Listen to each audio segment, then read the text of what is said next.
Bonjour et bienvenue sur Réflexion Santé et Naturopathie. Je suis Jean-Brice Tivan et je partage ici 30 ans de vécu, d'expérimentation, d'études, de rencontres autour de la naturopathie vitaliste et scientifique associée au décodage psychobiologique des maladies. Je te donne les outils qui te permettront de te construire une santé optimale. Alors si ce n'est déjà fait, abonne-toi et prends ta santé en main car personne ne le fera à ta place. Bonjour à tous, bienvenue donc sur la chaîne Réflexion Santé Naturopathie avec Jean-Brice Tivan et aujourd'hui un invité, Virgile, avec qui je vais échanger pour l'objectif de cette interview aujourd'hui, c'est de vous montrer comment on peut améliorer, optimiser, on va dire sa santé, son niveau de vitalité. Il n'était pas forcément malade, il n'avait pas forcément de pathologie particulière, mais il a choisi d'introduire dans son quotidien, dans son mode de vie, on va dire des techniques de santé, des choses pour améliorer à la fois, on va dire, sa vitalité, mais aussi éventuellement ses performances dans la pratique sportive et dans son bien-être en général. Alors, on va voir un petit peu comment il s'est construit, quel choix il a fait pour adapter, on va dire, son mode de vie à son tempérament, parce que on va voir, on en parlera un petit peu, Virgile, comment adapter les choses en fonction de ce que l'on est. Il faut voir que c'est pas tout le monde qui peut faire peut-être ce que toi tu as mis en place, mais on va voir que c'est quand même réalisable pour la plupart d'entre nous. Alors, on est dans une société où il n'est pas facile de se laisser emporter par la passivité, par l'aspect consumériste, par les plaisirs à court terme qui peuvent avoir des conséquences, on va dire, à moyen et long terme qui ne sont pas très, très bonnes, en particulier pour un vieillissement en bonne santé. Et on va voir que tout ça, ça se prépare en amont, même si tu es jeune. Et je pense que c'est à ce moment-là de notre vie qu'il faut se prendre en main.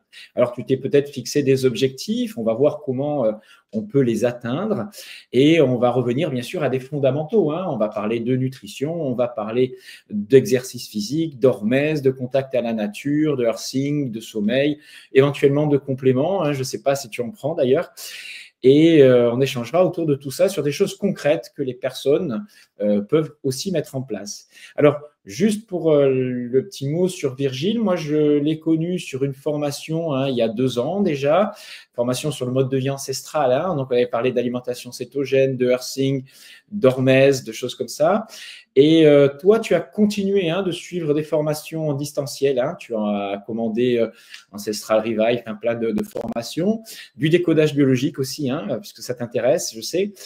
Et tu as avancé pas à pas voilà, dans ton quotidien. Je vais te laisser te présenter et tu vas commencer par nous dire, si tu veux bien, qu'est-ce qui t'a amené à ces prises de conscience, à ce mode de vie que tu as voulu mettre en place pour améliorer ta santé par rapport aux médecines alternatives, aux médecines naturelles.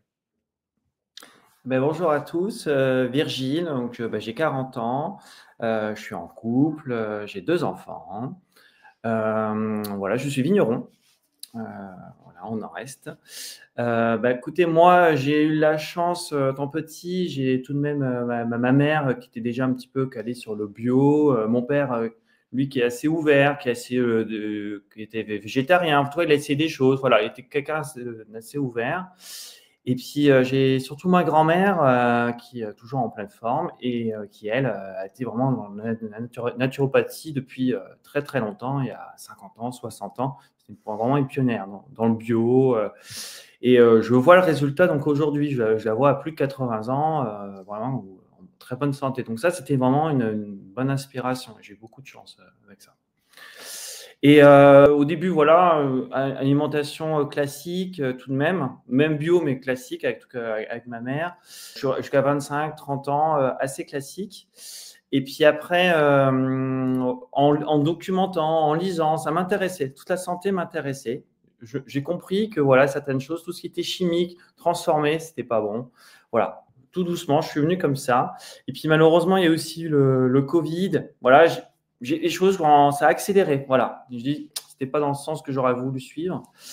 Et j'ai eu le décès de mes grands-parents, 2 grands-parents, et je me suis dit, voilà, comment ça s'est passé avec la médecine traditionnelle, ça me convenait pas. Enfin, je comprenais pas comment ils ont suivi leur fin de vie. Moi, j'aurais voulu faire radicalement différemment, comme faisait ma grand-mère, qui est en pleine forme encore aujourd'hui. Voilà, c'est venu comme ça. Et puis au fur et à mesure, voilà, des recherches, donc documentation. J'ai beaucoup lu, voilà, j'ai pris du temps, beaucoup d'ouvrages. Et je suis tombé aussi sur tes vidéos sur YouTube aussi, tout simplement. Et puis vraiment, ça m'a parlé. Tes formations, en discutant, voilà, c'est vrai que c'est venir aux formations ancestrales, tout ça, ça m'a permis de découvrir sur d'autres gens qui m'ont aussi m'ont dit, bah, je fais ça depuis quelques années et ça m'a apporté ceci. Ça m'a parlé, voilà. Même avec le cétogène, donc je fais aujourd'hui. Voilà, il y a 2-3 ans, on m'aurait dit, je fais du cétogène. Non, je me dit impossible d'arrêter les pâtes. Enfin, tout ça, on en parlera tout à l'heure, mais je trouve ça. Avant d'arriver au cétogène, est-ce que tu avais déjà commencé? Qu'est-ce que tu as mis en place concrètement dans ton mode de vie en termes de se dire, voilà, j'aimerais améliorer ma santé. Qu'est-ce que je vais faire aujourd'hui concrètement? Tu as commencé par quoi? Je pense le jeûne intermittent. Voilà, même un petit peu avant le Covid, tout ça, oui, le jeûne intermittent. Ça me parlait parce que je voulais gagner du temps le matin aussi. Et puis, je ne voyais pas la nécessité. Au début, c'est vrai que j'avais un petit peu faim en fin de matinée. C'est venu tout doucement. Et puis là, ça fait 5-6 ans et impeccable. Et alors, quelles ont été les bases scientifiques ou les connaissances qui t'ont permis de te dire, voilà, le jeûne intermittent, c'est bon pour moi? Parce que tu vois, ça, c'est peut-être que pour toi, ce n'est pas quelque chose qui va être optimal. D'accord? Tu vois ce que je veux dire, hein? Il y a beaucoup de gens qui se lancent dans le jeûne intermittent en se disant, voilà, je vais faire mon repos digestif de 16-18 heures. Voilà, on m'a dit que c'était bien. Et pour la plupart des personnes, c'est très bien. Mais il y a certains cas, tu vois, où ça peut ne pas être optimal, même si c'est jamais très nuisible. Mais toi, tu as lu donc des choses et juste, ça t'a inspiré, tu as essayé, ça t'a convenu. Exactement ça, tout à fait. C'est l'expérimentation. J'ai pas eu d'exemple autour de moi forcément, enfin très peu, mais concret, hein, d'amis ou de famille. C'est plutôt, j'étais pionnier là-dessus. Mais c'est en lisant, exactement, en voyant même tes exemples de toi, t'en parlais. Ça t'a apporté quoi? Ah ben moi, donc je disais, pas de ballonnement après le repas du matin et puis une bonne énergie. En fait, je me suis trouvé curieusement plus en forme le matin depuis que je fais jeûne intermittent qu'avant. Ça, c'est intéressant. Sachant qu'avant, tu avais un petit déjeuner glucidique. Exactement. Ouais. Exactement. Voilà. Des céréales, tout ce qu'on veut, voilà. Avec des variations d'insuline et donc d'énergie dans la matinée. Okay. Avant, quand je prenais un peu des muesli ou des choses, je croyais que c'était génial. Je faisais un truc bien par rapport au cornflakes ou enfin, d'autres marques. Quand je passais, en fait, avec le recul aujourd'hui, même le muesli, voilà, c'est pas possible. C'était l'époque de Kousmine, l'époque des céréales qui étaient meilleures. Un peu allégé, voilà, mais en fait. La Suisse, etc. Mais ça reste des céréales qui ne sont pas très digestes d'ailleurs. Hein, elles sont même un peu moins cuites. D'accord. Elles ont un index glycémique moins élevé. Mais ces muesli, c'était des petites bombes à retardement quand même, hein, pour l'intestin en particulier. Et je sais parce que moi aussi, j'en ai eu quand j'étais jeune. D'accord. Et on croyait que c'était bien, en fait, comme les cracottes qu'ils ont gonflées, enfin certaines, voilà. Ouais. Le cracking et tout ça, ouais. Ok. Et après, qu'est-ce que tu as doucement pour le jeûne intermittent? Après, j'ai commencé à faire un peu de sport, des activités. Et en fait, je voyais que ça passait. Je pouvais faire 5-10 km sans manger du matin et ça passait très bien. D'accord, donc tu as commencé par de l'endurance, hein, c'est ça? Tu courais déjà. Commencé par l'endurance, voilà, et en disant que je faisais très très bien. Voilà. Et donc l'exercice physique a fait partie de ce que tu as mis en place pour aller mieux ou c'était quelque chose que tu as toujours pratiqué? Un peu plus aujourd'hui, plus qu'avant. J'en fais plus que quand j'avais 20-25 ans. Ouais. D'accord, mais avec d'autres objectifs. Ok. Ouais. Et bon, on viendra après sur tes performances en trail et ton évolution dans la course à pied avec le cétogène en termes de performance, là, hein, vraiment. Juste avant, j'aimerais que tu me dises quelles ont été les étapes qui t'ont conduit à arriver, donc, où tu en es aujourd'hui avec ce que tu as mis en place. Donc, du cétogène, je sais que tu fais pas mal d'hormèse, de petites choses comme ça. Est-ce qu'il y a eu des petites choses que tu as continué à mettre en place? Aujourd'hui, vraiment, ce que j'ai augmenté depuis qu'on s'est vu, c'est courir pieds nus. Donc ça, j'aime bien. Et je peux même l'hiver. L'hiver, maintenant, ça ne me dérange pas. Voilà. D'accord, ok. Alors, on va peut-être en parler de minutes, hein, parce que c'est du earthing, donc il y a des avantages par rapport aux appuis, sur la course, à la sensibilité et tout ça. Il y a aussi des inconvénients, hein, parce que sur des longues distances, On ne peut pas courir pieds nus à moins d'avoir un surentraînement depuis des années. Mais non, qu'est-ce que ça t'a apporté, toi, de courir pieds nus concrètement? Ah bah ça, déjà, c'est très agréable. Franchement, c'est un bien-être. Limite, je suis plus motivé quand je veux dire, je vais aller courir pieds nus que quand je vais mettre mes chaussures pour aller courir. Ouais. Voilà. On a cette impression. Un bien-être, je sens, ouais, c'est que du plaisir. Et puis après, je trouve une énergie plus, quand je reviens, alors je fais maximum 8-10 km. C'est vrai, comme tu disais, je ne suis pas non plus À dépasser certains voilà. seuils. Et genre, me ressens avec une bonne énergie, c'est génial. Ah ouais, ça, je recommande. Alors au début, parce que les gens, s'il y a des personnes qui veulent se mettre au earthing, j'en reparlerai dans des vidéos, le fait de courir pieds nus au début est plus énergivore. C'est-à-dire qu'il y a des grosses stimulations nerveuses qui font que vous allez fatiguer plus vite, puisque le corps lutte contre une agression au niveau de la plante tant qu'elle n'est pas faite. Et une fois qu'elle est bien construite, alors il faut plusieurs semaines, c'est long de faire une plante bien adaptée et un renforcement musculaire de la cheville, du mollet, pour arriver à avoir une qualité d'appui et quelque chose d'agréable, qui devienne agréable et efficace. Donc, après cette phase d'adaptation, là, effectivement, on a une meilleure énergie, on a un gain d'énergie sur l'appui aussi. Il y a 17% de rentabilité en plus sur chaque pose de pied, sauf en descente où il y a plus de frottement et là, c'est un petit peu plus compliqué, mais on s'y adapte avec des petits pas rapides. Voilà, je pense que tu as vu tout ça. Il y a ce contact à la terre qui est très énergisant, qui est négativant et qu'on a perdu dans nos sociétés. Donc, toi, le contact à la nature, c'est quelque chose que tu avais dans ton quotidien, puisque tu es vigneron, tu es souvent dehors quand même. Oui, c'est vrai, souvent dehors, et ça, c'est vrai que c'est peut-être quelqu'un qui n'avait pas vraiment besoin, mais c'est un petit plus quand même, tu le dis. Et là, il faut dire que je suis vraiment connecté, là, pieds nus, peut-être qu'encore je suis dans mes bottes quand je suis aux vignes, tout ça, que là, je suis vraiment dans le contact. Mais quand même, là, par exemple, l'hiver, je fais attention, je vais dans des zones, je vais dans des bois ou je vais pas sur des graviers ou des choses comme ça. Oui, le sol est agréable. Oui. Voilà, et puis comme je peux garder mes petites chaussures au début, voilà, je sors du village et puis après seulement je voulais juste rajouter aussi qu'avant, quand je courais, j'avais des soucis de problèmes d'essuie-glace, c'est-à-dire c'est les coureurs, ils ont des soucis aux genoux, aux articulations, et ça m'arrivait souvent au début du printemps, quand je reprenais un peu plus intensément, toujours embêté, surtout dans les descentes. J'ai X fois abandonné à cause de ça des courses. Et en faisant ça, franchement, tout est réglé. Moi, ça fait 3-4 ans, pas un bobo, pas une douleur. Le syndrome de l'essuie-glace, il est souvent lié à une attaque talon. Et c'est souvent ce qu'on met en place quand on court avec des drops de chaussures assez importants. Et en les enlevant, on est obligé de courir sur l'avant du pied. De toute façon, tu es obligé de courir sur le pied. C'est toi qui as changé cette forme. Ouais. Voilà, et ça crée une meilleure adaptation et pas de résonance au niveau genou, hanche, dos, quoi. C'est souvent une amélioration ressentie par les coureurs pieds nus. Par rapport à ton hormèse, qu'est-ce que tu as mis en place aussi dans ton quotidien par rapport à ça? La continuité du pied nu, c'est que je m'impose, mais avec plaisir, le matin. Tous les matins, je sors, qu'il fasse mauvais temps ou très froid, je sors pieds nus dans le jardin et voilà, je marche un peu, puis après quelques étirements, voilà. Et quand je suis motivé, un peu plus de quelques pompes, quelques tractions, des choses comme ça. Au soleil, quand le soleil est là, voilà. Magique. C'est top. C'est mon café. Voilà, comme je dis, c'est mon café et ça me réveille. D'accord. Alors, le plus important, c'est vrai au début, c'est la mise en route de l'organisme sous l'effet du cortisol qui est déjà là et de capter la lumière du soleil dans les premiers instants de la journée. C'est vraiment un plus pour les rythmes circadiens et lancer les choses. Et c'est vrai qu'on n'a pas besoin de stimulants extérieurs à base de caféine ou autre à ce moment-là. Et ensuite, donc, ton hormèse? Alors, après mon hormèse, j'avais commencé donc, il y a quelques années avec les douches froides, voilà, de temps en temps. Donc, commencé en automne, puis après, j'ai réussi en hiver.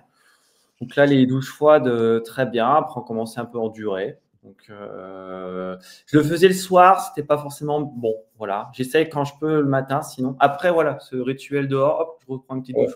Il y en a une. Pourquoi pas le soir? Je veux dire. Alors, je suis bête. Alors, par rapport au repas, je me dis que faut que je le fasse peut-être suffisamment avant le repas. Ah, tu le faisais vraiment avant de te coucher, quoi, veut dire. Non, je le faisais avant mon repas, mais je me disais d'être trop froid, d'être rafraîchi avant mon repas, est-ce que c'est si bien que ça? Voilà. Alors, il faut bien comprendre, les personnes en fait ne comprennent pas que quand on fait une douche froide, on ne refroidit pas le corps. Au contraire, ce qu'on attend d'une douche froide, c'est qu'elle crée une réaction chaude, que l'organisme réagit hormonalement, hein, avec les sécrétions d'adrénaline, etc., pour recréer une stimulation chaude. Et normalement, on a la peau qui rougit à la fin d'une douche froide et on s'enveloppe et on laisse le corps remonter en température. C'est ce qui amène aussi l'effet relaxant, hein, la détente et qui permet de rentrer plus facilement dans le sommeil d'ailleurs. Donc, on passe d'un état de stress qu'on appelle sympathicotonie à un état de vagotonie à la fin de la douche froide. Donc, normalement, on ne doit pas avoir de réaction froide à la suite d'une douche froide. Sur le moment, oui, mais après, la réaction doit toujours être chaude. Donc, si tu as suivi les cours d'hydrothérapie, tu devrais le savoir. Non, tout à fait. Mais ça ne gêne pas pour manger derrière, pas du tout. Hein. Ce n'est pas un gros stress, hein, de toute façon. Oui. Peut-être aussi mon caractère, c'est vrai que j'ai beaucoup plus d'énergie le matin. Je suis très bien le matin et je vois que peut-être en fin de journée, je commence et j'ai envie. J'en parlais là tout à l'instant. J'ai besoin d'un peu plus de chaleur et de douceur le soir. Voilà. Tu vois, c'est super intéressant parce que je vais rebondir là-dessus. Il y a beaucoup de gens qui écrivent sur les rythmes de vie. Il faut faire ceci le matin, ceci le soir, etc. En fait, on est tous différents. Et il y a des personnes qui sont très surrénaliennes, on dit, hein, qui ont une très bonne énergie le matin parce que leur surrénale sécrète très vite du cortisol. Elles se mettent très bien en route et à 7 heures du matin, elles peuvent aller faire leur footing. Elles sont de suite dans une bonne énergie matinale. Et puis, on a ce qu'on appelle les thyroïdiens, les gens qui se mettent dans une énergie beaucoup plus lente. Alors, je ne parle pas de pathologie thyroïdienne, hein, je parle du tempérament thyroïdien. C'est des choses qu'on étudie, hein, en naturo. Et on sait que c'est des gens qui se mettent en rythme beaucoup mieux le soir, qui ont une meilleure énergie le soir et qui ont même du mal à se coucher tellement ils sont créatifs et se sentent bien la nuit. C'est des artistes, c'est des gens qui sont des noctambules. Et eux, on ne va pas leur faire de l'exercice le matin ou des douches le matin. Tu vois, eux, on va plutôt accepter pendant un temps de faire de l'exercice, pas trop tard le soir, mais plutôt en soirée quand même, quand leur énergie est meilleure. Parce qu'on ne va pas mettre une double contrainte quand des gens se mettent de nouvelles habitudes en place. Hein. Alors, je sais que tu cours aussi torse nu, hein, tu m'avais expliqué. Oui, voilà, oui, effectivement. C'est vrai que dès qu'il y a du soleil ou même l'hiver, hein, franchement, moi, ça ne me dérange pas d'être voilà. Allez, un petit kilomètre avec un t-shirt, voilà. Puis après, hop, je le planque et après, Ça va bien. et je finis. Je l'ai fait en mois de janvier, en décembre, il y a aucun souci. Voilà. Alors, quand je croise quelqu'un, c'est peut-être rigolo. Si je peux être pieds nus et puis torse nu au mois de janvier, voilà. Mais bon, ça va, ça. Ça commence à être accepté un petit peu. Oui, je sens vraiment bien. Enfin, voilà, au soleil et tout, c'est parfait. Alors, je précise bien qu'il ne faut pas se forcer si le corps ne réagit pas bien et qu'on a froid. On enlève les couches à mesure que le corps réagit et maintient un petit niveau de chaleur suffisant. On n'est pas là pour souffrir. On est là juste pour se mettre dans un décalage optimal, hein, avec ses capacités d'adaptation. Voilà, je précise bien tout ça parce que des gens ils se disent « Oh, lui, il fait du froid » mais ça ne vient pas tout de suite. D'abord, il y a quelques années, il y a 4-5 ans, incapable de faire ça. Alors là, j'aurais été avec 3 couches. Je le vois le matin, parce que le dimanche qu'on va courir, j'aurais mis un bonnet, un machin. Et non, qu'aujourd'hui. Tu pourrais dire que ton métabolisme s'est amélioré et aussi peut-être grâce à l'alimentation cétogène. Hein, peut-être que tu as mis en place depuis un an. Hein, tu brûles mieux, tes mitochondries sont plus efficaces, on dirait. Raconte-nous un petit peu ça, si tu as senti une évolution. Oui, clairement. Je vois où il y a des courses où j'ai pu faire une course où au départ, il faisait -1, 0 degré. Avant, je sais, voilà, il fallait que je m'habille. Vraiment. Et là, en partant en t-shirt, c'est bon, pas de souci. Et j'étais bien long. Donc ça, c'est génial. Et là, je le vois vraiment avec le cétogène. Je pense que c'est encore le petit plus par rapport à tout ce que je faisais qui… Là, actuellement, comme je te disais avant l'interview, c'est que là, je suis dans une pièce qui fait 11 degrés.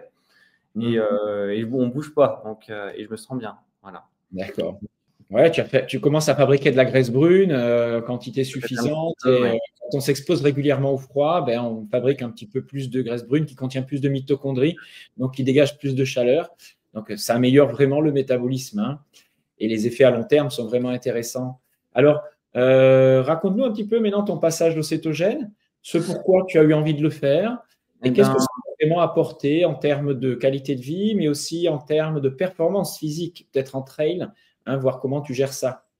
Eh ben, ça a commencé, bah, écoute, quand j'ai fait la formation avec toi il y a 2 ans, sur Ancestral, on a eu, des intervenants qui en parlaient pas mal, du cétogène. Dans le groupe aussi qu'on était, on a pu beaucoup échanger et puis il y a 2-3 qui me disaient ça fait quelques années, ils se sentaient bien et tout, une énergie constante, une clarté d'esprit, tout ça et puis bon, j'ai mis du temps, hein. J'ai mis 1 an et demi après, enfin une bonne année à me dire: «Je le fais pas» et puis, Je t'interromps juste, tu viens d'un milieu où on te disait que l'énergie, elle vient de, il faut manger des pâtes pour courir, ah bah oui, oui, les complètement. glucides, c'est la Bien source sûr. d'énergie Ah bah, bien sûr. principale. Oui, Donc, oui, c'est oui.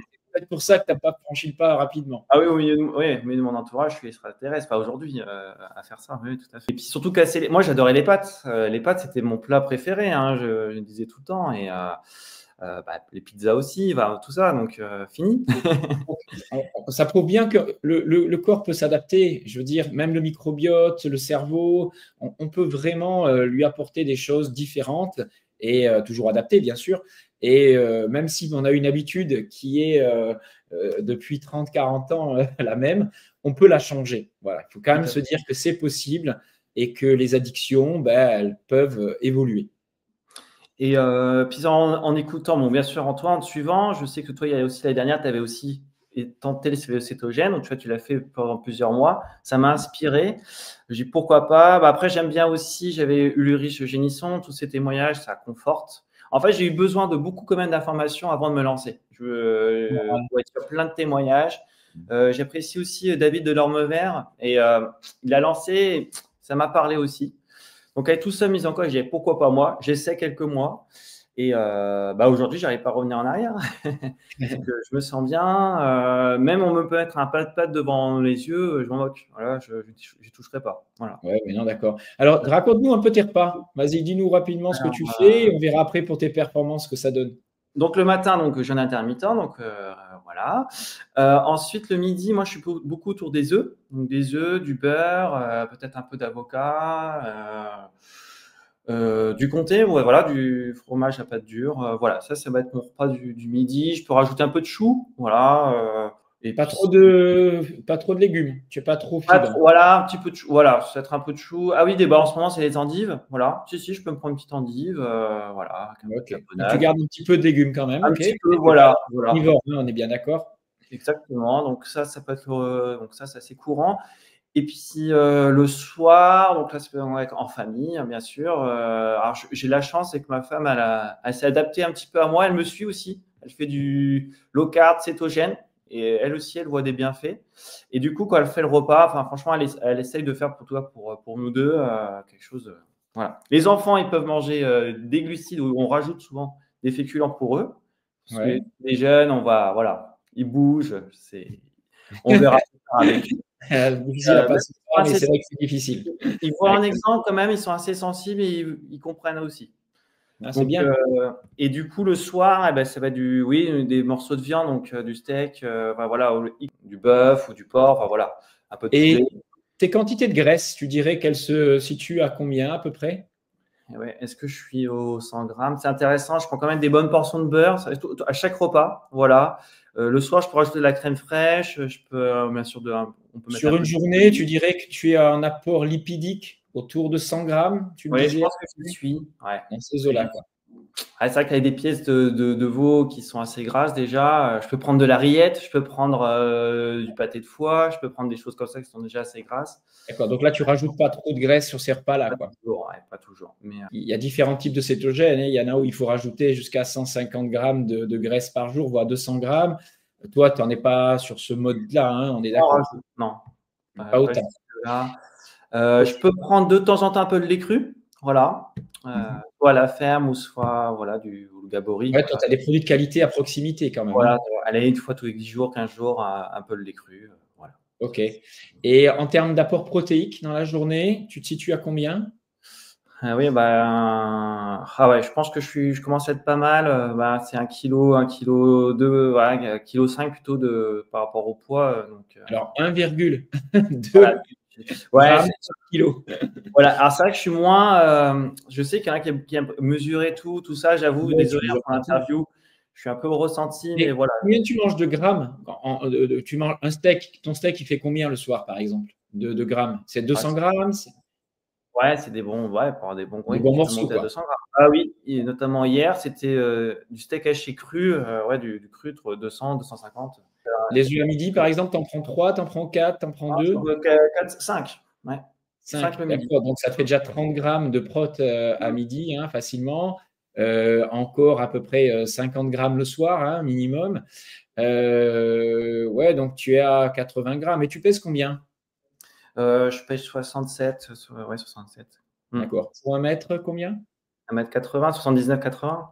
Bon, donc, tu n'es pas très gros, hein? Non, c'est. Le cétogène t'a pas trop fait grossir, alors faut dire que tu cours pas mal aussi, hein? Non, Mais j'avoue que mon poids ça, n'a pas tellement bougé. d'accord. OK. Donc, ce qui montre bien qu'on peut manger beaucoup de graisse, de calories, Ah oui. sans avoir de prise de poids particulière. Et d'ailleurs, on sait que moins il y a d'insuline dans le corps, hein, la résistance à l'insuline, à la leptine, permet quand même de maintenir un poids correct. Et au niveau de tes performances, maintenant, on va voir, hein, comment ça a joué sur ta façon de courir, tes adaptations au trail, parce que tu es venu, hein, au trail là récemment, hein, c'est pas quelque chose de trop ancien. Il y a quelques années, en tout cas, augmenter un petit peu de distance, mais c'est vrai. Ouais. C'est vrai que c'était plus le long du, oui, le long du canal, j'allais dire, mais long, ouais. Avant, c'était le footing au bitume, et puis après, oui, le trail, maintenant, c'est difficile de s'en détacher maintenant. Ouais. D'accord. Et donc, les évolutions, donc, bah, écoutez, je courais correctement bien en glucides, ça allait, j'avais les performances qui me plaisaient. Et Donc, tu puis, n'avais quand pas je de faisais. fringales, tu n'avais pas de problème particulier. Non, non, non, ça va, Tu j'avoue gérais que. tu prenais quoi, des gels, des fruits secs, De fruits, oui, voilà. pas de fruits dans ta course, quoi. Oui, oui, puis le Tu matin, faisais du manger un petit marathon, peu, voilà. Et puis avant de partir, je mangeais un petit peu, voilà. tu faisais des semis ou des longues distances? Oui, voilà, quand je faisais des longues distances, quand je faisais des semis, des 25, voilà, je mangeais un petit peu le matin, voilà. Non, c'est quelques années où voilà, bon maintenant avec le cétogène, je peux m'en passer. Et donc au départ, donc quand j'ai mis en place le cétogène, j'ai vu mes performances baisser quand même au début, c'était assez drastique. J'arrivais Ouais. quand même sur la durée était toujours là. J'arrivais à courir sur la durée, mais par contre en intensité, en vitesse, ah ouais, j'ai quasiment perdu 1 minute au kilomètre. Ouais, c'est normal, hein, tu n'étais pas encore adapté, hein, c'est tout Voilà. adapté. OK. Et pour mon cas, j'ai trouvé que c'était, en tout cas, j'ai au moins mis 6 mois. Clairement 6 à 8 Ouais. mois pour vraiment retrouver. Là, c'est ton adaptation avec l'énergie Ouais. max. Et donc, à partir de ces 6 mois, qu'est-ce qui s'est passé? Et ben après, donc, bah, le matin, voilà, je veux dire, je pouvais courir et avoir une bonne vitesse et augmenter. Et ce qui était intéressant, et même aujourd'hui, où je trouve que j'ai amélioré ce que je faisais avant, c'est sur des parcours où je fais 10-15 km. Il y avait une côte très difficile. Avant, certaines, je n'arrivais pas à les monter. Soit épuisé, tout ça. Que maintenant, eh ben, j'ai une énergie, je ne sais pas, une autre énergie. Et j'arrive à finir ces côtes-là, j'arrive à les faire, que je n'arrivais pas à faire avant. D'accord. Voilà. Donc, en cétogène, ça t'a fait passer un petit palier quand même Sur sur des ces. efforts Oui, intenses en fin d'entraînement, peut-être, ou des choses comme ça. tout Ouais. à fait. Ça, j'arrive à passer des obstacles. Voilà. J'ai peut-être perdu un tout petit peu, et encore, c'est pas sûr, sur des distances plus courtes, un 5 km à fond, voilà. Ouais, un sprint, ouais. Voilà. D'accord. Chose Mais de sur plus rapide, ouais. des côtes, ouais, sur des côtes en trail, plutôt pas mal. Et donc là, tu sors d'un. Je t'avais donné rendez-vous là après ta dernière épreuve, puisque c'est le plus long trail que tu aies jamais fait, hein, c'est ça? Oui, quasiment, et surtout comme ça parce que, bah, quand tu vas en parler, ouais, on va en parler, sans manger le Vas-y. matin, donc en cétose, donc j'avais juste bien mangé la veille. Et le matin, on part, et donc je fais une trentaine de kilomètres. Donc le trail, c'est une trentaine de kilomètres, 1600 mètres de dénivelé, donc on a fait que de monter et descendre, tout ça. Donc moi, je suis habitué, je peux faire 20, j'étais déjà habitué à courir 20 km, 2 heures, 2 à 2 heures et demie sans manger, donc à jeun. Et là, c'était quand même passé à un cap où là, j'ai fait 5 heures. Donc 5 heures sans manger et en cétose. Et bah, pour moi, c'était quelque chose de. De Il fallait nouveau. passer le cap, voilà. Et bah écoute, ça a été, non, si, je suis content. Les 3 premières heures, mais bien sûr, nickel. Peut-être, mais je pense que c'est lié à la course parce qu'elle était vraiment dure. Peut-être Très un petit dur, oui. peu sur la fin, enfin même pas sur la fin, ouais, sur les deux tiers, où j'ai commencé c'est peut-être le côté psychologique aussi, hein, un peu marre, retaper des côtes tout le temps, enfin, c'était que ça. Ouais. Et puis c'est tout. Et puis curieusement, les 4-5 derniers kilomètres, psychologiquement, un coup de fouet. Et là, ça m'a assez étonné. Fais ton trail à jeun. Ah, j'ai un complètement, ouais. Sans ravitaillement pendant toute la Non, course? j'ai rien mangé. C'était Rien du tout, donc à l'eau, quoi. que l'eau. Voilà. L'eau, Alors l'eau, d'accord. j'ai mis un peu l'eau salée, l'eau de Caton aussi que j'ai pu mettre un Ouais, peu donc un petit dedans peu de dans minéraux l'eau quand même, il faut, hein, ouais. Si tu et transpires pas mal. voilà, donc du coup, je sais qu'avant, je mettais des sacs, j'avais toujours quelque chose. Là, j'étais rien du tout. J'avais juste quand même mis, alors, au cas où, 2 petites barres d'amandes, mais j'ai pas touché, hein, c'était vraiment au cas où. C'était pour la Ma petite peur. ma petite gourde d'eau et puis et c'est tout. D'accord, ok, Et super. il y a des gens qui venaient me voir, ils me disaient: «Ça va, vous avez rien pris sur vous? Non, vous inquiétez pas, tout est bon». Et En fait, tu as bu juste au ravitaillement alors? voilà, au ravitaillement, puis voilà, j'avais quand même ma petite gourde sur moi, ma petite, Ah, tu avais une voilà, petite gourde au cas où, puis ouais. voilà, D'accord. voilà, j'ai un petit short où on peut mettre des petites choses, donc Ouais, ouais. Bon, c'est un trail que tu as fait donc en hiver, donc oui, normalement, avec les ravitaillements, en buvant tous les 7, 8, 10 kilomètres, normalement, tu n'aurais pas eu besoin de ramener quoi que ce soit sur toi. Tu aurais été complètement autonome et tu ne serais pas déshydraté, hein. Si ça avait été en été, j'aurais dit peut-être un peu, mais moi, j'ai déjà fait, tu sais, les 20, oui, 21 comme ça en trail, et effectivement, j'ai bu 2, 3 fois pendant la course ce que je trouvais dans les rivières. Mais on n'a pas besoin, quand il ne fait pas très chaud, de boire régulièrement. Il ne faut pas croire que. Voilà. Il faut boire quand on a soif, bien sûr, et quand on transpire beaucoup, quoi. Mais en hiver, ce n'est pas trop le cas, quoi. en plus, j'étais en OK. t-shirt tout le long, donc voilà, Ouais. pas eu voilà, j'étais bien. Et donc, ta performance, tu es satisfait, tu es arrivé au bout, c'était ton Satisfait objectif. vraiment d'avoir fini, tout à fait, gagner en vitesse avec du sucre, peut-être un chouille à un moment donné, je sais pas. Ça, c'est une bonne question, mais Est-ce que ça te permettrait d'améliorer ta performance sur des distances aussi longues? Ouais, pas peut-être. sûr. Est-ce que Non, je ça a suis un pas sûr. intérêt? Est-ce que ça n'a pas d'intérêt? Bon. Voilà. Non, Après, si tu gagnes 2 minutes sur un trail, c'est quoi l'intérêt, quoi? Enfin, je veux dire, voilà. je crois que c'est ça. Mais non, sur des courtes distances, si tu veux vraiment te donner un coup de boost au départ, il y en a qui font ça. Mais attention, réintroduire des glucides brusquement, il vaut mieux que ce soit plutôt la veille, tu vois, refaire tes réserves de glycogène pour avoir le petit boost au départ. Je sais qu'il y avait les rugbyman, hein, en 2015 qui étaient en cétogène, mais qui avant les matchs refaisaient une prise glucidique un jour ou deux avant pour avoir quand même une énergie différente sur, on va dire, l'explosivité. Hein, je trouve que c'est ce qui manque un tout petit peu dans le cétogène, bien qu'il y en ait qui passent de la musculation, hein, en cétogène avec quand même des exercices de force très intenses. Et ils sont céto-adaptés et apparemment ça fonctionne bien. Ah, peut-être Voilà. que ça marche au bout de quelques années. C'est ce que je me dis. Peut-être que dans Ouais, 2-3 ans, peut-être ça que peut ce côté-là, peut-être. ouais. Moi, j'ai pas attendu suffisamment longtemps, peut-être. Mais bon, je suis en très low carb, hein, voilà, je suis à 50 grammes par jour, 60 grammes de sucre, tu vois, enfin, ça dépend des jours.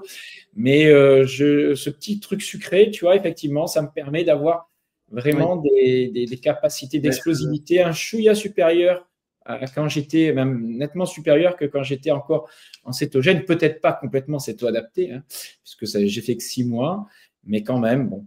Mais en low carb, je me sens très bien, moi, donc, tu vois, je n'ai pas d'appréhension d'être en low carb ou de regret à être revenu avec un petit peu de glucides. Voilà. Mais par contre, c'est vrai que c'est plus difficile de gérer les dépendances, que tu vois, je garde un petit morceau de chocolat noir en fin de repas, j'aime bien manger un fruit de temps en temps, et dès que je mange un fruit, tu as tendance à en vouloir un de plus, tu vois, donc ça, il faut le gérer, hein. Les gens pensent que c'est plus facile d'avoir un peu de glucides, c'est pas vrai. En termes d'addiction, c'est pas le cas. C'est plus facile d'être en cétogène. Maintenant, qu'est-ce que toi, tu aimerais mettre en place aujourd'hui, en plus, si tu devais encore améliorer la qualité de ta vie pour booster ta santé encore plus loin? ah, c'est difficile. Bah, j'allais dire, peut-être psychologique, ouais, le spirituel, voilà, peut-être un peu plus, voilà, relativiser les choses, tout ça. Bon, ça, c'est le côté, Faire accepter des choses. un Ouais. travail sur toi, tu veux dire? Oui, peut-être, parce que pense que fait ma grand-mère, voilà, je pense que bah, peut-être aussi c'est par rapport à sa vie, voilà, elle est beaucoup plus dans le spirituel. Je pense que ça, ce sera mon étape plus tard, peut-être dans D'accord. quelques Qu'est-ce que années. tu appelles spirituel pour toi? C'est quoi l'objectif là? Bah, accepter ouais, sur la vie, l'après la vie, je sais pas, des choses comme ça. Ouais, Ah d'accord, c'est voilà. des croyances que tu mets en place. C'est pas Oui. du décodage psychobiologique Ah sur ton si, si, histoire de parce que vie. C'est ça, bah ouais, donc avec toi, j'ai pu suivre et oui, c'est vrai que c'est très intéressant. Oui. et quand c'est travailler sur tes croyances à toi, sur Oui, aussi ton histoire, tes stress de vie, ce pourquoi oui. tu es Mm. amené à faire ça ou ça. Ça, oui, ça, je pense qu'il faut que je bosse plus ça. Et ça, c'est très intéressant. J'arrive plus à le percevoir sur pas sur moi, mais sur les autres, en me disant, tiens, ça peut expliquer ceci, cela, cette maladie peut expliquer, vient peut-être de ça. Ça, c'est très intéressant. Et Mais sur soi, c'est toujours plus dur, hein. tu peux le dire sur soi, ouais. Ça, c'est vrai. Alors, il faut bien comprendre que les gens ne savent pas trop, mais le décodage psychobiologique des maladies ou d'autres choses, parce que ce n'est pas que des maladies, hein, c'est conscientiser ce qu'on met en place dans notre vie, ce pourquoi les choses nous arrivent en fait. Et c'est se dire, c'est reprendre un petit peu les rênes de sa vie et se dire, voilà, je ne suis plus obligé de subir ça. C'est comme des personnes qui sont toujours attirées par tel ou tel métier, par telle ou telle personne, qui subissent toujours du harcèlement. Ils ne comprennent pas pourquoi ils se mettent en situation de victime, pourquoi on est sensible toujours aux mêmes symptômes, aux mêmes maladies, pourquoi c'est des choses récurrentes qui reviennent dans notre vie. Alors, tant que ça ne nous dérange pas, on peut vivre avec, on s'adapte. Mais quand on en a marre de subir des choses trop contraignantes, il faut se poser la question, qu'est-ce qui en moi fait que je suis poussé à vivre ça? Et ça, c'est tout le travail, la compréhension, et puis après les symptômes aussi, hein. Pourquoi une maladie apparaît à un moment donné de ma vie? Qu'est-ce que j'ai mis en place ou fait ou voilà qui m'a fait réagir? Mais surtout, à quelle mémoire ça se ramène? Dans mon histoire de vie ou dans mon histoire familiale, il y a d'autres choses qui font ça. Mais toi, j'ai cru savoir que tu n'étais pas souvent malade. Oui, ça, c'est vrai, oui, je voulais effectivement. Bah, j'ai de la chance, ouais, de quasiment rien. Ouais, Que ce soit avant de changer ton mode de vie ou après. Alors, si, alors quand j'étais enfant, même ado, même jeune adulte, si, j'étais malade comme tout le monde. Je pouvais prendre mon Doliprane, je pouvais, voilà. Alors, quand tu dis malade, tu avais quoi? Tu avais la grippe, tu avais, Oui, c'était rien. Ah oui, ouais, j'ai gastro, des choses comme ça. Ouais, j'ai pas oui, mal, tu avais des petits symptômes, des petites choses. D'accord, ok. des petites choses. Et franchement, là, ça fait 10, 15 ans, j'ai pas pris un médicament. Rien. Là, c'est rien du tout. Et tu as eu des symptômes aussi? Parce qu'on peut avoir une grippe sans prendre de médicaments, hein. Non, non, non. Enfin, en tout cas, ça fait 15 ans donc, que j'en prends plus. Et j'ai eu quelques poussées de fièvre, mais c'est tout. Des choses comme Très ça. rapide, aigu, Oui, un peu comme un enfant, hein, il lâche un petit oui, truc et ça passe, quoi. ouais, Avec une très forte vitalité, quoi, hein. c'est Ouais. ça. Moi, j'avais ma fille qui était positive au Covid. Bah, voilà, par exemple, si on avait je pouvais boire dans son verre, je pouvais être à côté d'elle, faire des Ouais, bisous. Absolument rien. ouais. Voilà. Alors, ça, tu vois, c'est bien que tu en parles parce que pour moi, il y en a, ils vont te dire, voilà, c'est mon hygiène de vie, c'est ma santé, etc. Moi, à des moments donnés de ma vie, j'étais malade tout seul et ma famille n'était pas malade. Tu vois, je pouvais avoir une gastro ou je pouvais avoir une grippe, hein, tousser, une bronchite. Et les autres, c'était pas contagieux pour eux, tu vois. Et là, cet hiver, il y a eu une méga grippe, hein, tout le monde était couché autour, dans l'est de la France, c'était cata. Et donc ma femme, mes filles et mon fils, hein, une semaine, 15 jours couchés, tout le monde très malade. Et moi, je dormais avec ma femme, elle me toussait dessus toute la nuit, hein, toute la journée. Moi, j'ai eu zéro symptôme. Mais tu vois, il y a des moments donnés où c'est moi qui ai été malade, Ouais, alors que mon hygiène de vie était la même, et des moments donnés où j'étais pas. Donc, ouais. moi, je pense qu'il y a d'autres facteurs que de se dire, voilà, j'ai une bonne immunité. Ah, C'est des choses beaucoup plus subtiles dont on ne se rend pas exactement. compte aujourd'hui. Et toute la cohérence autour de la transmission, fragile, pas fragile, etc. Tout ça, je pense qu'il y a beaucoup, beaucoup de choses à revoir. On est beaucoup dans des croyances et on ne sait pas exactement comment les choses. Si notre corps en a besoin ou pas de cette maladie, enfin du Peut-être virus, qu'à un moment d'éviter donné, elle vient pour nous aider à passer des caps particuliers et peut-être que le virus va nous être utile à ce moment-là et pas à un autre, tu vois. tout à Mais fait. il y a toujours des épidémies en hiver et ça, on le sait et elles viennent faire leur travail.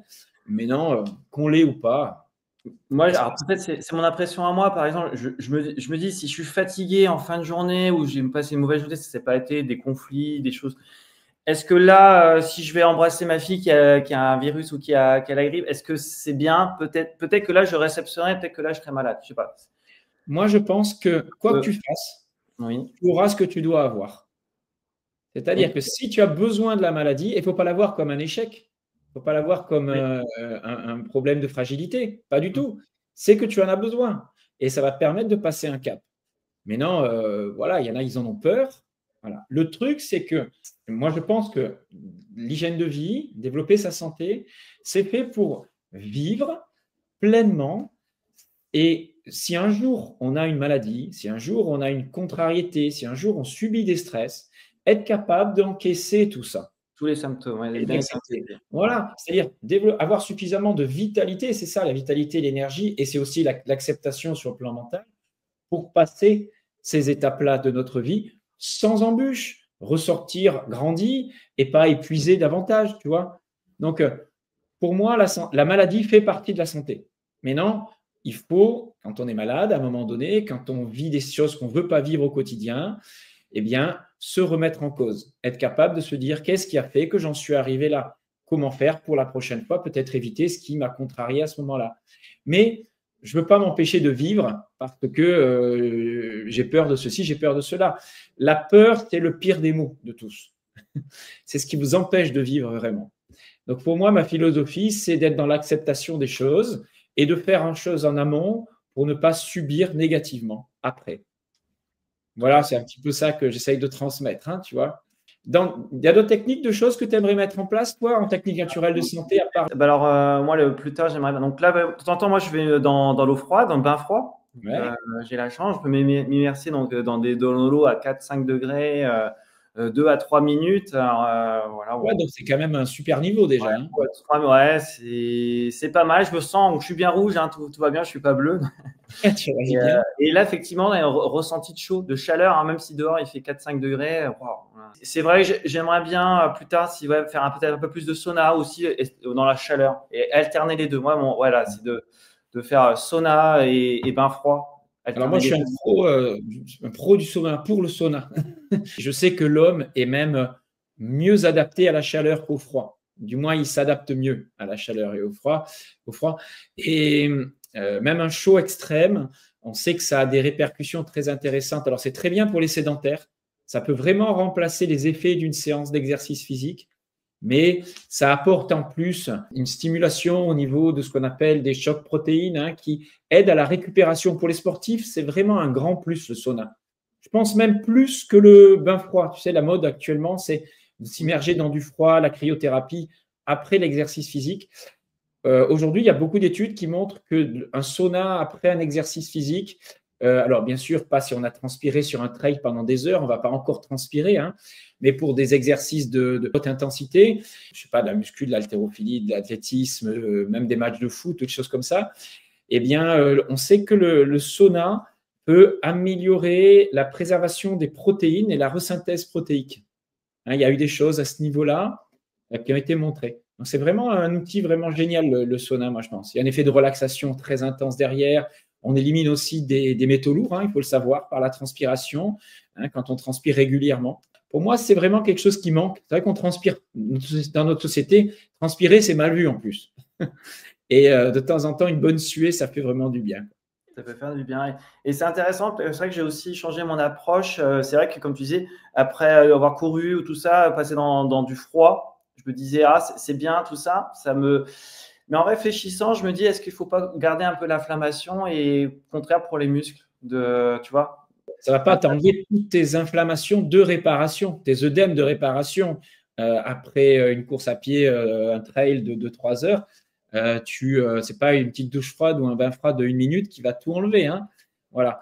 Mais non, ça peut soulager, ça peut créer des réactions intéressantes. Et il y a des études qui l'ont montré quand même que ça permettait d'améliorer la récupération parce que tu crées quand même une stimulation particulière. Je ne sais pas exactement, hein, ce qui se passe. Voilà. Mais non, moi, je ne suis pas pour pomper tous les œdèmes. Tu vois, mettre de la glace, je l'explique dans pas mal de vidéos où on parle de réparation tissulaire, hein. Mais voilà, moi, je pense que le sauna est très bien. Mais pourquoi pas faire les deux, tu vois? Faire un petit sauna suivi d'une petite application froide et revenir sur un sauna.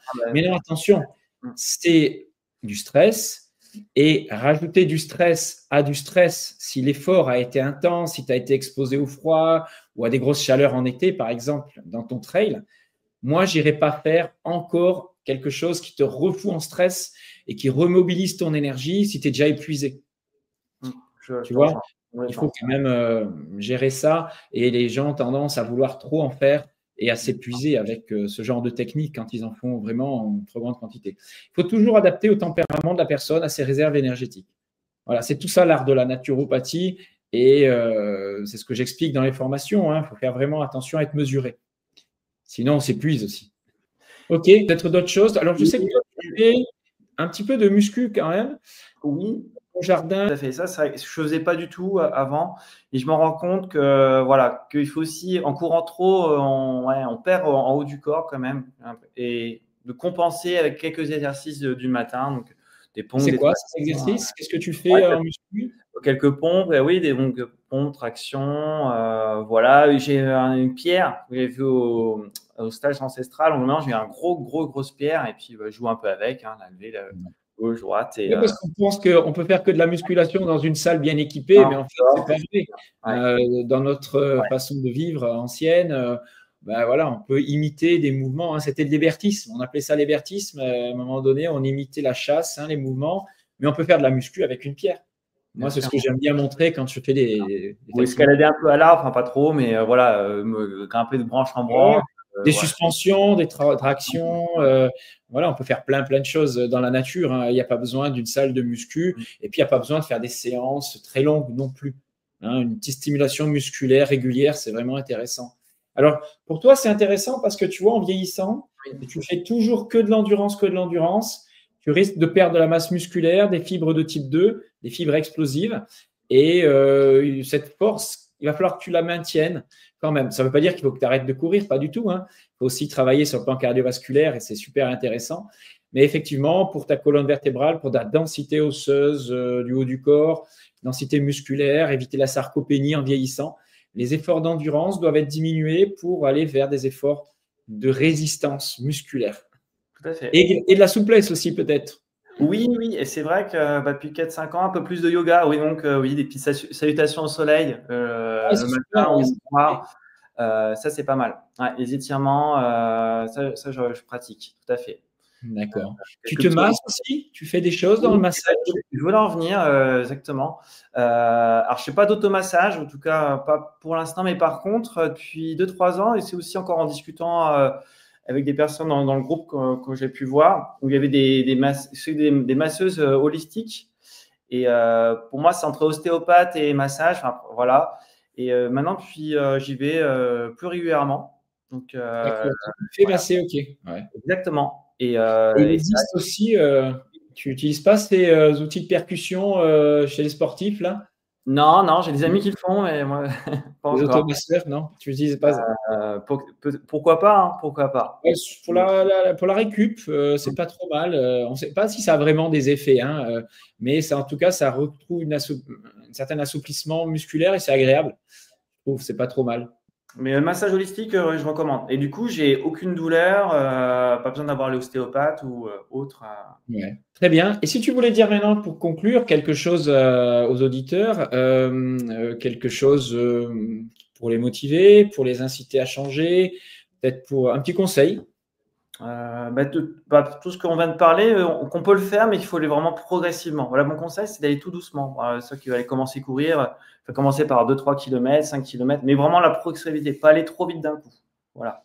Parce que là, si par 40 ans, ils veulent changer leur hygiène de vie, ils vont tout à fond, ça peut être embêtant pour les blessures. Et... Les personnes qui écoutent en général ma chaîne ont déjà fait des choses. Ouais, voilà. Mais qu'il faut, les douches froides, il ne faut pas avoir peur. Moi, je me rappelle quand j'ai couru à Jeun la première fois, 10-15 km, ça m'avait fait bizarre. Est-ce que je vais arriver? Puis en fait, ça passe. Voilà. Moi, je pense qu'il faut expérimenter de toute façon.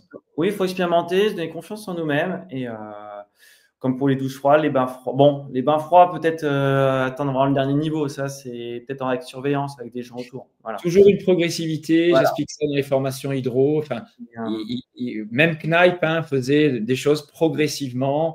Il faut d'abord attendre des bonnes réactions du corps. Et c'est pareil dans toutes les techniques naturelles de santé. Et c'est pareil dans la nutrition, quand on change son alimentation au niveau du microbiote, il y a des choses au début, le corps n'est pas vraiment adapté. Il y a des choses sur le plan d'exercice, de l'exposition au froid, au chaud, à la lumière, etc. Donc, tout doit se faire progressivement. Donc, il ne faut pas toujours se fier aux premières impressions quand on change les choses et pas les faire trop intensément. Ouais, c'était mon conseil. Et puis tout ce qui est lumière aussi, en fait, d'aller un maximum dehors dès qu'il y a du soleil, ça c'est vraiment mon conseil. Voilà, vivre un peu comme faisaient nos ancêtres, voilà, il faut s'exposer. Ça, je trouve que c'est vraiment, vraiment important. Voilà. Ok. Pour bien dormir, du coup, aussi, on n'en a pas parlé pour le sommeil. Ouais, donc ça, c'est des conseils basiques. La journée aide quand même à faire une bonne nuit. Voilà. Ouais, mais les évidences, on les a perdues. On est dans un monde où on a perdu quand même plus d'1 heure de sommeil en l'espace de 25 ans, je crois. C'est hallucinant. Et les jeunes aujourd'hui, c'est 2 heures de sommeil de moins qu'il y a une trentaine d'années. Mais 2 heures, c'est énorme, énorme, énorme, énorme. Ils ne se rendent pas compte que la restauration se fait la nuit et que même sur le plan intellectuel ou physique, si on veut avoir des résultats, il faut dormir. C'est le premier conseil. Et moi, ce que je peux mettre en place, donc je disais, donc la journée, m'exposer, puis le soir, voilà, à un moment donné, je peux mettre des lunettes un peu voilà. Ouais. Et puis j'ai ma petite lumière rouge aussi, donc ça apaise. Le soir, ça apaise, on est en mode, et là, ça marche super. On s'endort vite avec ça. Donc toi, tu fais plein de petites choses, et on appelle ça la philosophie Kaizen au Japon, c'est-à-dire tous les jours faire quelque chose d'un petit peu mieux. Donc, on peut rajouter comme ça une technique de temps en temps, voilà, pour améliorer les choses. Mais attention, ce que je voulais dire, c'est, pour conclure, moi, ça va être ma conclusion, c'est que il ne faut pas oublier de vivre et de faire des choses qui nous passionnent. Il y a des personnes qui sont dans le bien-être et qui ne pensent qu'à ça tout le temps.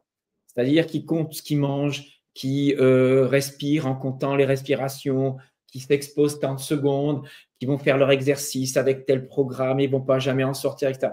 Ça, c'est l'enfer pour moi. On ne vit plus, quoi. Maintenant, ça fait depuis que je suis jeune, moi j'ai grandi comme ça, où on s'imposait des choses, mon père m'imposait des choses dans l'hygiène de vie et tout ça. Voilà, bon, c'était pas extrême, mais j'étais sensibilisé à ça. Mais j'en suis arrivé à un point où ça ne doit pas être une contrainte. Tout doit rester un plaisir. Si en rentrant de mon footing, j'ai chaud, je me dis, tiens, j'ai envie d'aller dans un bain froid, je vais y aller. Si je n'ai pas envie d'y aller, je ne vais pas me l'imposer. Tu vois, si j'ai envie de faire une séance de gym, je vais faire une séance de gym. Si je ne suis pas bien, je vais faire que des étirements. Et puis, si je n'ai pas envie, je vais aller faire une sieste. Tu vois, il y a un moment donné, il faut quand même être à l'écoute et se faire plaisir. Et puis se dire, voilà, je vais aussi me faire plaisir, je vais aller à un concert, je vais sortir, ce soir, je vais moins dormir. Et ce n'est pas grave. Si on est en santé, on est capable de l'encaisser. Donc, il ne faut pas sacrifier on va dire, sa vie au détriment, je veux dire, d'un mode de vie trop strict. Voilà. Enfin, pas au détriment, je veux dire, pour un mode de vie qui serait trop strict, au détriment de notre joie de vivre. Il y a un moment donné, la santé, c'est qu'est-ce qui me fait vivre, quoi ? Qu'est-ce qui me donne cette joie de vivre ? Et ça, il ne faut pas le perdre. Voilà. Qu'est-ce qui te fait vibrer, toi, à parcourir ? Parcourir, c'est du temps avec ma famille, mes amis. Voilà, je crois qu'ils m'attendent pour aller faire un petit foot. Voilà, c'est super. Et dans les voyages, maintenant, axé sur des voyages. Découvrir un peu le monde, tout à fait. Ça. Ouais. Alors moi, je voyage uniquement en hiver. Tu vois, moi, je suis parti une semaine aux Canaries, là, en plein hiver. Également, je suis aussi aux Canaries. Et c'est pas cher. Hein. De chez nous, c'est vraiment accessible. On n'est pas obligé de prendre des hôtels 5 étoiles où on va manger toute la journée. Au contraire, les vacances, c'est fait pour revitaliser en plein hiver. Une semaine, un petit Airbnb et voilà, et footing sur la plage, marche en montagne, une exposition au soleil, balade dans les villages. Il y a une nature qui est géniale à certains endroits là-bas. Et si on sort des lieux touristiques, et le soleil, c'est toute la journée en plein hiver, 24 degrés, c'est incroyable. Hein. Voilà, je fais de la pub. Et c'est des destinations comme ça qui sont super générantes. Les îles de la Méditerranée sont top aussi en hiver. Hein. Il y en a quelques-unes, c'est un peu moins chaud, mais c'est top. Et voilà, partez pas en vacances sous les Caraïbes en plein été. La France, c'est un pays magnifique en plein été. C'est là qu'il faut vivre. Voilà. Et puis c'est en hiver, si on peut garder un peu de sous pour partir une semaine ou deux, c'est l'hiver. Bah, je te cache pas, avant on mettait le budget du ski a été arrêté, on n'en va plus au ski, mais on met le budget maintenant. Voilà. Exactement, j'ai fait comme toi. Une fois que les enfants, voilà, ils sont grands maintenant, le ski, ça saturation complète pour moi. Monter, descendre, monter, descendre. Alors, il y en a, ils kiffent hein, le soleil, la montagne. Bon, c'est chacun son truc. Voilà, moi, je préfère partir au soleil. C'est moins cher. Et en plus, voilà, moi, je vis nu. J'aime bien me balader torse nu partout où je vais. Voilà, c'est ça. Écoute, merci Virgile. On va en rester là. Ton interview, j'espère, va aider certaines personnes et montre qu'avec des petites choses très simples, on peut vraiment améliorer sa santé, sa vitalité, même si elle était déjà bonne. Hein, et voilà, mais on est dans la prévention pour le futur. Peut-être que ça évoluera. Il va falloir peut-être que tu fasses évoluer certaines choses. Peut-être dans 10 ans, c'est sûr. Tu feras peut-être plus de muscu, peut-être plus de chaleur, de sauna et moins de froid. Enfin, voilà, c'est des choses qu'il faut se laisser évoluer. Voilà.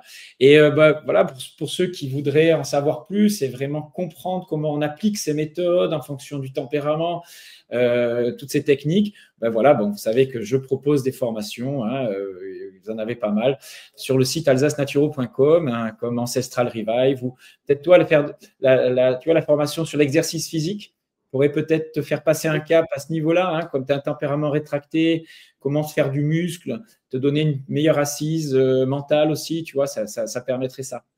Voilà, bon, il y en a plein. Virgile, merci beaucoup. Continue bien à nous faire du bon vin dans ta région, voilà, qui est en bio, hein, je suppose. Alors, pas officiellement, mais dans les pratiques, oui, en concret, tout proche. Ouais, tout à fait. Ouais, tu n'as pas le label, mais tu fais oui, tout à fait. On n'a plus pas de désherbants, pas d'insecticides et essentiel, un peu de tisane pour protéger la vigne. Voilà, entre autres. Ouais, super. Eh bien, écoute, j'espère que tu vas faire beaucoup d'émules et que tu as inspiré certaines personnes. Partage, c'est super, vraiment. Oui, merci Virgile. Merci pour votre fidélité. N'hésitez pas à mettre des commentaires, Virgile, tu répondras aux commentaires. Et éventuellement, en dessous de la vidéo, mettez des likes et aidez-moi à développer la chaîne pour que je sois toujours motivé, inspiré. Et mettez des likes, abonnez-vous, etc. Merci à tous, à très bientôt. Vous pensez avoir toutes les clés pour rester en bonne santé, en appliquant quelques conseils piochés ça et là sur Internet. Mais avez-vous vraiment les connaissances pour comprendre et personnaliser ces conseils? J'ai décidé de condenser 30 ans de mon expérience et 25 ans d'enseignement en une série de formations audio-vidéo sur tous les domaines de la naturopathie et du décodage psychobiologique. Métabolisme, nutrition, jeûne, hormèse, mouvement, bilan de vitalité, analyse sanguine, étude des tempéraments, techniques naturelles de santé, relations cerveau, psychisme, organes et sens profond des maladies. 30 formations disponibles à la demande pour apprendre sur les principes vitalistes de la naturopathie, comprendre l'origine des symptômes et agir concrètement de manière individualisée. Que vous soyez étudiant en naturopathie, praticien ou simplement désireux d'accéder à une santé optimale, ces formations sont faites pour vous, que ce soit sous forme de stage à la carte ou en intégrant le programme complet sur alsacenaturo.com. Devenez le coach de santé que vous avez toujours voulu être, offrez-vous les outils vers la pleine santé, c'est le plus beau cadeau que vous pouvez vous offrir ou offrir à vos proches. Le tout à des tarifs très accessibles. Rejoignez-moi donc sur alsacenaturo.com ou sur jbnaturo@orange.fr.